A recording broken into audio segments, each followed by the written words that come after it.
Elappully government AP higher secondary സ്കൂളിൽ നിർമ്മിച്ച സ്റ്റേജിന്റെ ഉദ്ഘാടനവും മികവുത്സവവും നടത്തി. Kanjikode Rufila international company CSR ഫണ്ടിൽ ഉൾപ്പെടുത്തി നിർമ്മിച്ചു നൽകിയ സ്റ്റേജിന്റെ ഉദ്ഘാടനം Rufila international managing director J. Krishnakumar നിർവഹിച്ചു. മികവുത്സവം എലപ്പുള്ളി ഗ്രാമപഞ്ചായത്ത് പ്രസിഡന്റ് PC ബിജു ഉദ്ഘാടനം ചെയ്തു.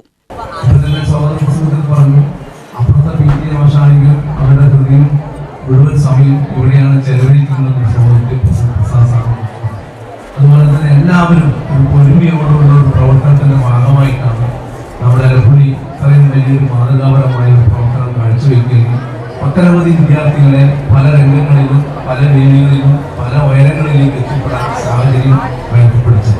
അതുപോലെ തന്നെ PTM ഭാരവാഹികളായും ഇവിടുത്തെ സ്പോർട്സും അതുപോലെ തന്നെ ഈ കായികപരമായി കലാപരമായി കൈകാര്യം ചെയ്യുന്ന ഒട്ടനവധി പ്രബുദ്ധരായ ജനങ്ങളും ഈ സ്കൂളിന്റെ ഭാഗമായി പ്രവർത്തിക്കുന്നുണ്ടെന്നുള്ള കാര്യത്തിൽ യാതൊരു തർക്കവുമില്ല. അവരുടെയൊക്കെ വലിയ തരത്തിലുള്ള സംഭാവന ഇവിടുത്തെ വിദ്യാർത്ഥികൾക്കും ഇവിടുത്തെ കുട്ടികൾക്കും നൽകുന്നു. അതിനുതകുന്ന തരത്തിലുള്ള അധ്യാപക സമൂഹവും അധ്യാപകരും ഇതിനോടൊപ്പം പ്രവർത്തിക്കുന്നതിൽ കൂടി മാറ്റമില്ല. കാരണം എല്ലാ വിഷയങ്ങളിലും എലപ്പുള്ളി സ്കൂളിനെ സംബന്ധിച്ച് ഒരു ചർച്ച വരാറുണ്ട്. ഗ്രാമപഞ്ചായത്തുകളിലായാലും ശരി മറ്റു മേഖലകളിലായാലും ശരി. PTA president N. പാർത്ഥൻ അധ്യക്ഷത വഹിച്ചു. പ്രധാനാധ്യാപിക PP ഗിരിജ ആമുഖ പ്രഭാഷണം നടത്തി. Chittur block panchayat vice president KR Suresh Kumar, ജില്ലാ പഞ്ചായത്ത് അംഗം സിന്ധു, വിദ്യാഭ്യാസ standing committee chairman K. Devadas, ward member Savitha Pradeep, M. Padmini, V. Selvan, Shailaja Madhu എന്നിവർ സംസാരിച്ചു. വിരമിക്കുന്ന അധ്യാപകനായ KB ഷീബ, MM ശ്രദ്ധാദേവി എന്നിവരെയും എഞ്ചിനീയർ നിയാസ്, കായിക അധ്യാപകനായ M. ശ്രീജിത്ത്, സൗമ്യ മാത്യു, C. പ്രസാദ് എന്നിവരെയും ചടങ്ങിൽ ആദരിച്ചു.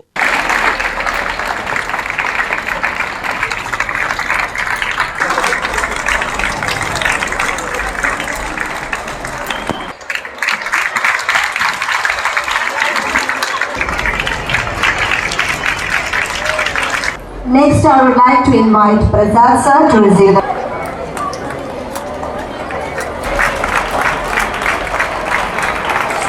കലാപരിപാടികളും അരങ്ങേറി. UTV news, Palakkad.